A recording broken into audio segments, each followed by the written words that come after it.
Bon, salut les amis, retour pour ce petit débrief des rencontres de Première Ligue qui se sont déroulées aujourd'hui, à savoir Tottenham, Arsenal et Nottingham Forest, Manchester City. On a eu de très très belles rencontres, notamment durant le North London Derby qui opposait Tottenham face à Arsenal.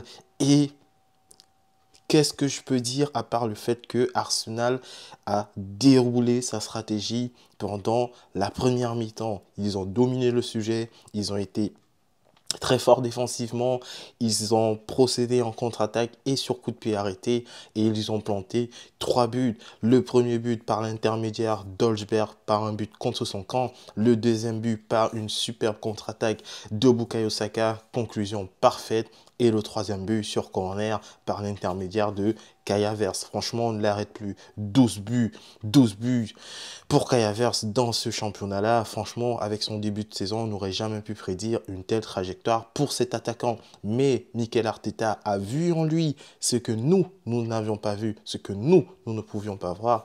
Et pour moi, c'est très concluant. Franchement, en deuxième mi-temps, on revient en deuxième mi-temps, toujours dans une phase de contrôle qui progressivement jusqu'à la 60e minute est encore très bon, mais malheureusement David Raya fait une erreur et on prend un premier but par l'intermédiaire de Romero, pardon. Et pour moi, c'est un but qu'on aurait très clairement dû éviter. Franchement, ça aurait pu finir, ce match aurait pu finir sur un clean sheet, mais malheureusement, ça n'a pas été le cas. Au final, 3 buts à 2 sur 3 buts à 2 en fin de match avec un but de Son. Franchement, c'est un match qu'on aurait pu gagner avec moins de stress. Franchement, dans tous les cas, top performance de la part de Saliba Gabriel. Franchement, cette charnière centrale est très bonne. Et pour moi, Kai Havertz, Bukayo Saka, franchement, c'est... Là, on a notre équipe type. Franchement, Trossard qui a pris le dessus sur Martinelli. Au milieu de terrain, on a franchement le milieu de terrain que tout le monde serait fait de voir. Thomas Partey, Declan Rice, Martin Odegaard. Franchement, top performance de la part des Gunners. En deuxième match, nous avons eu la rencontre qui opposait Nottingham Forest face à Manchester City. Et la chose que je peux dire, c'est que c'est dommage Nottingham Forest avec l'occasion de punir Manchester City. Nottingham Forest a eu beaucoup plus d'occasions que Manchester City, mais Nottingham Forest n'a conclu aucune de ses actions.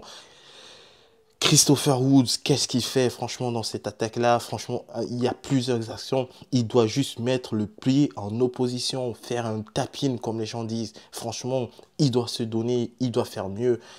Il ne le fait pas, il n'arrive pas à marquer, il se retrouve dans une situation où ils prennent le premier but sur corner avec un Manchester City vraiment pas flamboyant. Deuxième mi-temps arrive et ils se font submerger. Franchement, à la fin de match, tu sentais qu'ils avaient tout donné énergétiquement. Ils n'en avaient plus. Ils n'avaient plus d'énergie. Ils se faisaient dominer par Manchester City et ils ont pris un deuxième but. Dans tous les cas, très belle rencontre de la part de Manchester City qui sécurise les 3 points. Dans tous les cas, la course vers le titre s'annonce palpitante et je suis pressé de voir la fin de cette histoire. Arsenal, Manchester City. Arsenal, il leur reste 3 matchs. Manchester City, il leur en reste 4. Dans tous les cas, les amis, portez-vous bien et je vous dis à la prochaine et peace à famille.